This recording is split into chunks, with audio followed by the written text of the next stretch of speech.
Halo, selamat datang di IPO Hunter. Bersama gue Yuda Keling. Dan gue Dimas. Hari ini kita mau bahas emiten lagi, yang mau IPO lagi. Betul sekali. Tapi sebelum itu kita mau mengulas nih, Dim, track record kita, Dim. Ini kan udah episode ketiga. Iya benar, episode 3. Dan 2 episode sebelumnya kita bahas Mine sama Kaki. Tuh. Hasilnya 100% 100% win rate. Waktu Mine kita bilangnya apa, Dim? Bisa arah paling enggak 1-2 hari sampai 4 kali gitu. Betul. Sesuai underwater ya. Iya, dan ternyata benar. Mine tuh sampai 4 kali Betul. arah, di hari kelima baru udah nggak lok arah. Nggak lok arah. Walaupun masih lumayan naik sih. Lumayan sebenarnya. naik. Dan Kaki kita bilang kita nggak merekomendasikan. Kita nggak ambil sih itu. Nggak ambil. Hasilnya hari pertama minus 10%. Betul, langsung turun. Terus habis itu 30-an%. Yang hari kedua berapa? 30-an, 31. 31%. Bener-bener sampai ke Kaki. Bener. Bener-bener busuk.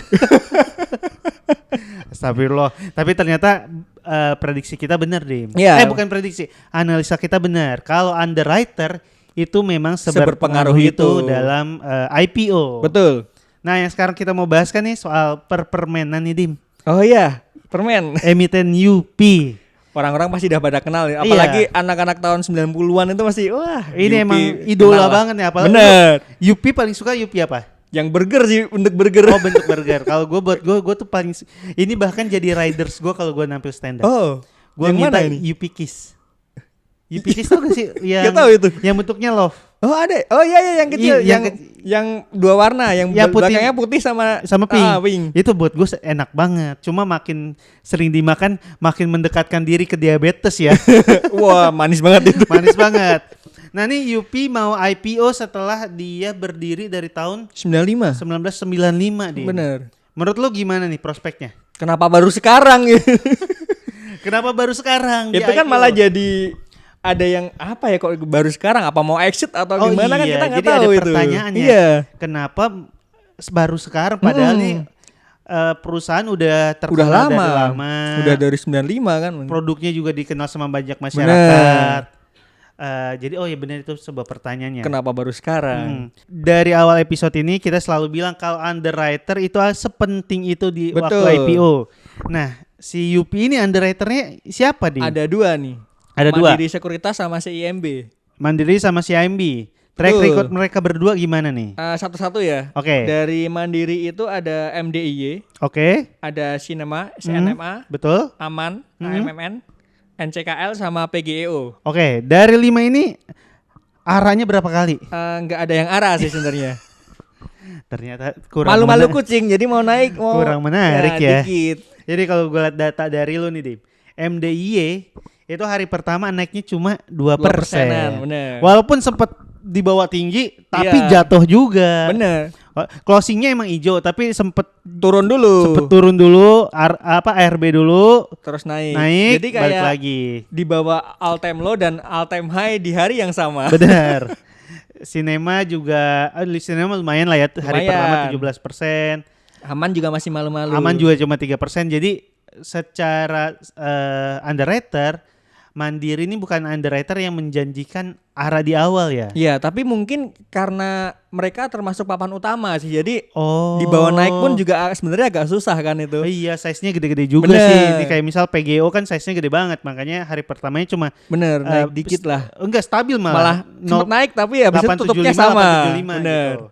Walaupun kalau dipegang jangka panjang, ini kita coba lihat ya. Ya, Kalau dipegang jangka panjang dari 5 emiten yang tadi lu sebut, 4 diantaranya tuh minus di. Bener, yang masih di atas harga IPO itu cuma AMNN. Ya, itu lumayan bagus tuh 200%-an. 279%. Bener. Sedangkan yang lain kayak CMDY itu 18%, terus PGO ya ini Turun 50 PGO 6%-an lah. 6%-an, cuma ya ini perusahaan Ya. emang buat investasi jangka panjang lah ya. Terus ada yang minus 51% dan ada yang minus 56%. Betul. Nanti datanya kita tampilin Di semuanya sinilah. di sini. Itu yang Mandiri. Kalau yang Betul. CIMB gimana? CIMB ada 5 juga. Hmm. Omet, Axio, TLDN, Goto. Eh? Nah, dan yang perpaduan sama-sama CIMB sama Mandiri itu ada MDIY. Oh, jadi kalau kita mau lihat UP bisa ngeliat MDI aja nih ya. Bener, cerminannya yang sebelumnya kan sama-sama dua underwater itu, MDIY sama nih. Dan kalau kita lihat ya itu yang tadi kita bahas. Betul. Hari pertama minus. Turun dulu habis itu ditutupnya 2% lah. Naik 2%. Hari keduanya Naik cuma 0,59%. aduh, hari ketiga Naik juga cuma 0, berapa persen. ya Allah. Naiknya tidak- tipis-tipis. tipis-tipis banget dan kalau dipegang jangka panjang minus. Minus. Nah, kalau buat Yupi secara underrated ternyata kalau dilihat perpaduannya kurang menarik nih, Dim. Paling untuk icip-icip di hari pertama, tapi itu harus dipantau. Soalnya Iya. takutnya kayak MDIY kita nggak pantau, tahu-tahu di ARB-in turun, Betul. susah juga kita. Kecuali lu bisa dapat yang harga bawah. Oh iya, lumayan tuh cuannya. Lumayan. Cuma kan yang kalau bisa beli saham tuh yang bikin tenang. Bener. Ini sih nggak bikin tenang nih. Ini panik itu hari pertama langsung mantau market nih. Apalagi Dim, kalau kita bahas nih ya Dim, si Yupi ini kan saham yang dicatatkan ada 10%. 10%. 3% saham baru, 7% saham dari PTSI. Ya, Nah, setelah IPO PTSI ini bakal diakuisisi. diakuisisi sama CCPI. Betul. Jadi apakah ini ada strategi exit, Dim? Ya mungkin bisa jadi exit strateginya dari PTSI sih. Oh, Selama udah dari 95 sampai sekarang dia mau exit lah, sudah lelah lah dia. benar. Mungkin 95 untungnya segini-segini doang. Gua mau ambil duit masyarakat. Bisa itu. Bisa. Tapi nggak mungkin lah, Dim. Kan pas IPO juga dia ngasih tahu nih rencana penggunaan dananya. Oh iya benar.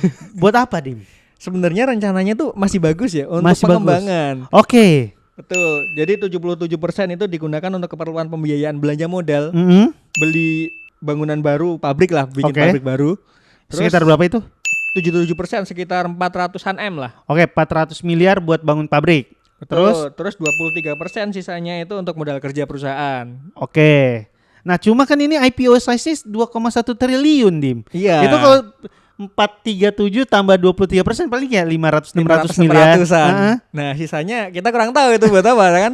IPO size segitu mungkin ya tadi akuisisi tadi. Oh. Beli PTSI kan mungkin juga Oh. lumayan itu. Tapi mungkin enggak- ya mungkin. Tapi kalau nggak dimasukin sini kok boleh ya? Nah, kurang tahu. Kurang tahu ya, kurang tahu kita kurang Hanya tahu. mereka yang tahu sih, kita nggak tahu sih itu. Underwriter-nya udah kita bahas. Rencana penggunaan IPO-nya udah kita bahas. Betul. Lu ambil atau enggak nih? Kalau gua sih masih mikir-mikir, sebenarnya enggak sih paling. Tapi mungkin untuk hari pertama mungkin masih bisa nyoba sih. Oh, kalau lu ambil. Hari pertama doang tapi. Kalau Udah gua siap-siap exit sih tapi. Kalau gua sih kayaknya gua nggak mau ambil ya. Walaupun gue suka banget Yupi, tapi gua ngerasa ini perusahaan kurang menarik untuk entah buat nyopet di IPO atau buat investasi jangka panjang. Betul. Karena untuk investasi jangka panjang nih, kalau kita lihat PER-nya itu udah tinggi banget, Dim. Betul. PER-nya tuh di 27 sampai 33 kali. PBV-nya Udah 8 kali lebih 8 itu. sampai 10 kali. Jadi udah terlalu mahal lah. Selain itu harganya juga termasuk mahal sih di 2000-an kan Iya, harga harganya di penawaran. 2000-an. Dan dengan apa namanya? Dengan resiko sebesar itu yang PBV-nya Betul. setinggi itu, PER-nya setinggi itu, buat ikutan IPO walaupun pengen nyopet di hari pertama, tapi underwriter-nya juga bukan yang menjanjikan Enggak arah juga, maksudnya jarang yang arah sih. menjanjikan 35% gitu. Bener. Paling ngambil icip aja 1 lot, Iya. 2 lot lah ntar Kalaupun dapat 1-2 lot, tapi resikonya bisa sampai ARB. sampai ARB. Jadi kalau menurut gue sih bukan kurang. Gue sih nggak ambil ini, Dim. Kalau gua pribadi nggak ambil, tapi kalau menyarankan yang lain, maksudnya mau nekat buat ambil, Ada ya, nggak plus poinnya? boleh lah ambil, tapi harus dipantau ini, bahaya juga soalnya. Kalau emang misalnya ada yang ternyata mau ambil, plus poinnya apa? Plus poinnya yang pasti dia syariah, Satu, saham syariah boleh. saham syariah, terus Papan ya tadi, utama. papan utama. Oke. Terus udah lama perusahaannya dari 95 kan, Heeh, walaupun ya itu tadi baru mulai IPO sekarang. betul. Alokasi penggunaan dananya bukan untuk bayar utang, untuk pengembangan. Oke. Sebenarnya masih bagus. Cuma tadi Minusnya, valuasinya kan termasuk mahal. valuasinya ketinggian. Underwaternya tahulah track recordnya seperti Betul. apa. Harga penawarannya juga di 2000-an itu bukan terlalu termasuk mahal. murah sih, udah Iya. terlalu mahal. Terus yang keempat, Jim. Yang keempat, Setelah IPO, PTSI-nya mau diakuisisi sama CCPI. oh iya bener. Oh satu lagi. Jadi underwaternya kan MDIY sama kan. Heeh. Dia all time high sama all time low di hari yang sama. Betul. Jangan-jangan ntar Yupi juga bisa kayak gitu. Betul. Oh, satu lagi. Gue lupa. Nggak ada lock up saham. Oh benar, lock benar. up kok lock up, nggak ada lock saham. Lock saham benar. Jadi pengendali bisa jualan di hari pertama. Bener, bisa langsung exit, bener. Bisa bener, langsung bener, exit. bener, Jadi bener. itu yang bikin gua deg-degan untuk Bener. ngambil ini sih. Jadi harus dipertimbangin lagi kalau mau ambil Yupi. Iya, dan kalau ada yang mikir, tapi kan semua orang makan permen Yupi, semua orang pakai produk Unilever, Nah, bener. sahamnya turun-turun aja tuh. bener. Jadi sekian aja episode kita ngebahas saham Yupi. Kalau menurut lo menarik atau enggak, tulis di kolom komentar. Ya, Sampai ketemu betul. lagi di episode berikutnya. Gue Yuda. Dan gue Dimas. Dadah. Dadah.